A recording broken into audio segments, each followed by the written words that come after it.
ਬੇ ਏਰੀਏ ਦੇ ਵਿੱਚ ਜਿਹੜੀਆਂ ਟੈਕ ਕੰਪਨੀਜ਼ ਆ ਉਹਨਾਂ ਨੇ ਹੋਰ ਸੈਂਕੜੇ ਜਿਹੜੀਆਂ ਜੌਬਸ ਆ ਉਹਨਾਂ ਨੂੰ ਲੇ ਆਫ ਕੀਤਾ ਆ। ਕਹਿੰਦੇ ਵੀ ਲੇ ਆਫ ਲਗਾਤਾਰ ਅਜੇ ਵੀ ਚੱਲ ਰਹੇ ਆ। ਫੂਡ ਬੈਵਰੇਜ ਮੈਡੀਕਲ ਇਕਵਿਪਮੈਂਟ ਕੰਪਨੀਜ਼ ਉਹਨਾਂ ਦੇ ਦੁਆਰਾ ਜਿਹੜੀਆਂ ਆਪਣੀਆਂ ਵਰਕ ਫੋਰਸਿਸ ਆ ਉਹਨਾਂ ਦੇ ਵਿੱਚ ਕਟੌਤੀਆਂ ਕੀਤੀਆਂ ਜਾ ਰਹੀਆਂ। ਇਹਦਾ ਮਰਕਰੀ ਨਿਊਜ਼ ਨੇ ਅੱਜ ਇਸ ਦੇ ਬਾਬਤ ਜਿਹੜਾ ਆਰਟੀਕਲ ਆ ਉਹ ਦੱਸਿਆ ਆ। ਈਡੀਡੀ ਨੂੰ ਜਿਹੜੀਆਂ ਮਿਲੀਆਂ ਰੀਸੈਂਟ ਰਿਪੋਰਟਸ ਦੇ ਮੁਤਾਬਕ ਕੰਪਨੀਜ਼ ਨੇ ਇਹ ਪਲਾਨ ਕੀਤਾ ਵੀ ਉਹ ਘੱਟੋ ਘੱਟ 250 ਤੋਂ ਵੱਧ ਜਿਹੜੀਆਂ ਜੌਬਸ ਆ ਇਸ ਇਕੱਲੇ ਬੇ ਏਰੀਏ ਦੀ ਗੱਲ ਆਪਾਂ ਕਰਦੇ ਜਾਈਏ ਵੀ ਉੱਥੋਂ ਜਿਹੜੀਆਂ ਜੌਬਸ ਆ ਉਹ ਘੱਟ ਜਿਹੜੀਆਂ ਉਹ ਕਰਨਗੇ। SambaNova system, Boston Scientific, stem, building robotics, cruise ਵਰਗੀਆਂ ਜਿਹੜੀਆਂ ਕੰਪਨੀਜ਼ ਆ ਉਹਨਾਂ ਨੇ ਜਿਹੜੀਆਂ ਜੌਬਸ ਆ ਉਹ ਕੱਟ ਆਫ ਜਿਹੜੀਆਂ ਉਹ ਕੀਤੀਆਂ ਆ।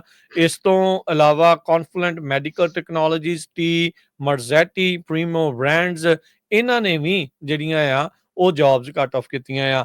ਸੋ ਫਾਰ ਈਡੀਡੀ ਦੇ ਜਿਹੜੇ ਨੋਟਿਸਿਸ ਦੇ ਮੁਤਾਬਕ 2025 ਦੇ ਵਿੱਚ ਬੇ ਏਰੀਏ ਨੇ ਹੁਣ ਤੱਕ 19,700 ਜਿਹੜੀਆਂ ਜੌਬਸ ਆ ਉਹ ਲੂਜ਼ ਕੀਤੀਆਂ ਤੇ ਕੁੱਲ ਮਿਲਾ ਕੇ ਕੈਲੀਫੋਰਨੀਆ 'ਚ 54,800 ਜੌਬਸ ਆ ਉਹ ਕੱਟੀਆਂ ਜਾ ਚੁੱਕੀਆਂ ਆ। ਜੀ